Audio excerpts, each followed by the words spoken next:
बिस्मिल्लाहिर्रहमानिर्रहीम। अस्सलामुअलैकुम नाज़रीन।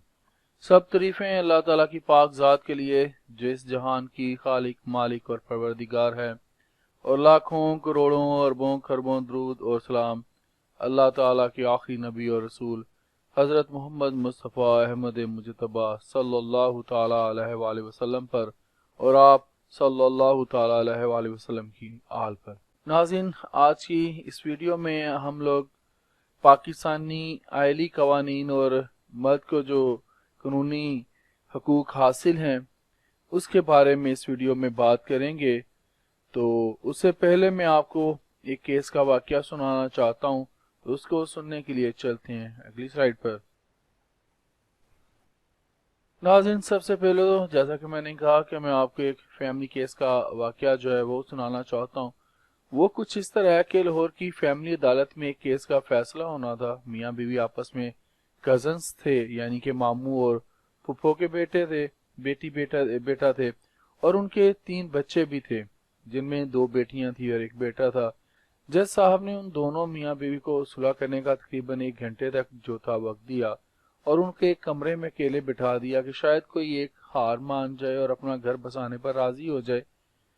लेकिन 1 घंटे तक किसी एक ने भी बात तक नहीं की। आपस में दोनों ने ना, जो शोहर था उसने बात की और ना बीवी थी उसने बात की। दोनों ने एक दूसरे को 1 घंटे तक नहीं बुलाया। तकरीबन दोनों में देखें नाज़रीन, इतनी अकड़ थी कि दोनों ने एक दूसरे से बात तक नहीं की। किसी ने ये तक ना सोचा कि बच्चों का क्या बनेगा। बाप के पास बच्चे रहते हैं तो वो उनको कैसे संभालेगा, माँ के पास रहेंगे तो उनका क्या, वो कैसे संभालेगी, क्या होगा बच्चों का, और ये आगे उनकी तालीम का क्या बनेगा, उनके जहनों पर क्या असर पड़ेगा, ये किसी ने नहीं सोचा। नाज़रीन, आपने कभी गौर किया होगा कि सबसे ज्यादा रश जो होते हैं वो फैमिली कोर्ट्स में होते हैं। मैं आपको बता रहा हूँ कि अगर आपने भी कभी जाना हुआ हो तो देखें, कोर्ट्स में तो सबसे ज्यादा रश जो होता है वो फैमिली कोर्ट्स में होता है। और फैमिली कोर्ट्स में जो केसेस आए होते हैं, मोस्टली जो फैमिली के केसेस होते हैं, देखें अपने बहन भाइयों में इतने इख्तलाफात हो गए। अब तो मैंने ये नोट किया कि लोग जो हैं अपने रिलेटिव में रिश्ता नहीं करते, अपने भाई बहन के घर रिश्ता नहीं करते कि चलें आपस के तलका खराब हो जाएंगे। हम लोगों का जो माशरा है वो तबाही की तरफ जा रहा है।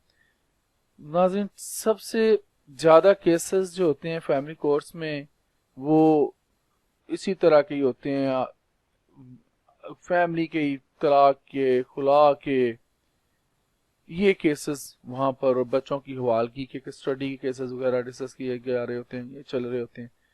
तो ये वीडियो मैं बनाने का मकसद ये है कि जो मर्द हजरात हैं उनको भी अपने हकूक का पता चले, और दूसरा जो खवातीन हैं उनको तो उनके हकूक का पता है ही है पहले से, जो कवानीन हमारे पाकिस्तानी फैमिली लाज उनको देते हैं। तो आज ये इस वीडियो में मैं डिस्कस करूंगा ताकि ज़नाशोई करके कोई अपना घर बसा ले। घर बस जाए तो इससे बड़ी और कोई चीज नहीं होती, किसी ना किसी को तो झुकना ही पड़ता है। तो चलते हैं जी, फैमिली लॉज जो है, जो मर्द को हकूक देते हैं, उसमें मैंने कोशिश की है कि आपके साथ कुछ केस लाज हैं वो भी शेयर कर दूं।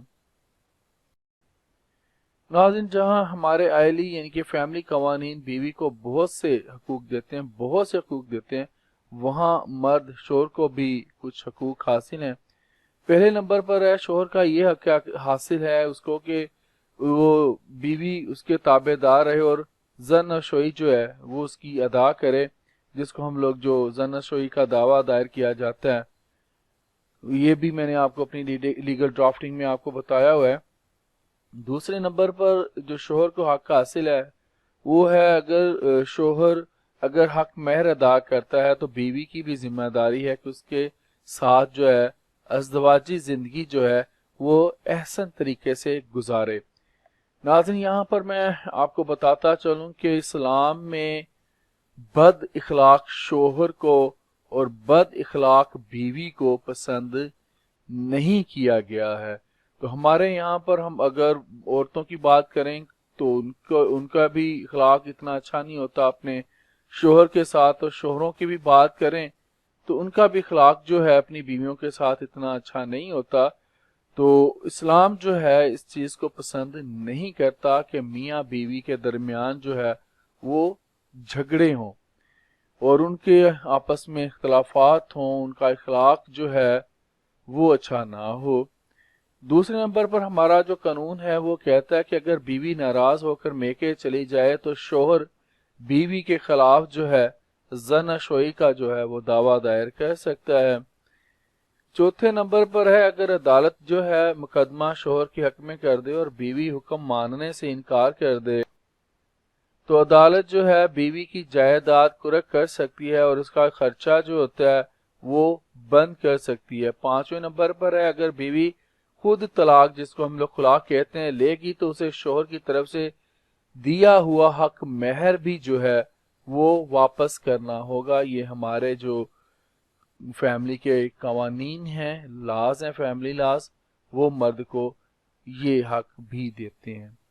چھٹے نمبر پر ہے باپ کی ذمہ داری ہے کہ بچوں کو جو ماہانہ خرچہ ہے وہ دے، مگر ماں بھی اس بات کی پابند ہے کہ بچوں کی باپ سے ملاقات جو ہے مسلسل کرواتی رہے۔ ناظرین یہاں پر بہت سے کیسز دیکھنے میں آتے ہیں کہ باپ سے جو ہے بچوں کی ملاقات نہیں کروائی جاتی، ماں نہیں آتی ان کے، پھر وہ اگر کسی کو رشتہ دار کو، ریلیٹیو کو بچوں کے ساتھ بھیج دے، جو کہ اس کا بنتا نہیں ہے کسی ریلیٹیو کے ساتھ بچوں کا آ کر اپنے باپ سے ملاقات کرنا، وہ ریلیٹیو جو ہے بچوں کے ساتھ کچھ بھی مس ہیپ کر سکتا ہے، جس کے لیے ضروری ہے کہ ماں ہی آ کر جو ہے باپ سے ملاقات کروائے۔ تو ساتویں نمبر پر آخری جو ہمارے پاس پوائنٹ ہے، بیوی جو ہے عدت گزرنے کے بعد شوہر سے کسی بھی قسم کا خرچہ جو ہے وصول کرنے کی جو ہے وہ حقدار نہیں ہے۔ تو ناظرین یہ بہت اہم جو باتیں تھیں، یہ اپنی ویڈیوز میں پچھلی ویڈیوز میں بھی آپ لوگوں سے کر چکا ہوں، تو اس لیے میں نے ضروری سمجھا کہ آپ کے ساتھ ان کو پھر سے ایک بار دہرا دوں، کیونکہ مجھے خاندان میں جب لڑائیاں جھگڑے ہوتے ہیں اور یہ جب خلا اور طلاق کے معاملات آتے ہیں، مجھے ان سے بہت شدید قسم کی نفرت ہو جاتی ہے اور پتہ نہیں کیوں اتنا مجھے دکھ ہوتا ہے اور بہت غصہ بھی آتا ہے۔ تو مزید رہنمائی کے لیے ناظرین میں اگلی سلائیڈ پر کچھ عدالتی فیصلہ جات جو ہیں وہ دے رہا ہوں، تو وہ آپ کو بتا دیتے ہیں۔ پہلے نمبر پر ہے 2017 کا YLR ہے، جو اس کا صفحہ نمبر 371 ہے، اس عدالتی فیصلے کو دیکھیں۔ دوسرے نمبر پر جو ہے وہ ہے 2009 کا YLR، اس کا صفحہ نمبر 190 ہے، اور 2008 کا SCMR 186 صفحہ نمبر ہے، یہ فیڈرل شریعت کورٹ کا فیصلہ ہے، اور 2016 کا جو PLD ہے اس کا صفحہ نمبر 4 ہے۔ تو ناظرین آج کے لیے اتنا ہی، زندہ رہا تو آپ کے ساتھ پھر انشاءاللہ اگلی ویڈیوز میں ملاقات ہوگی۔ اجازت دیجیے، اللہ حافظ۔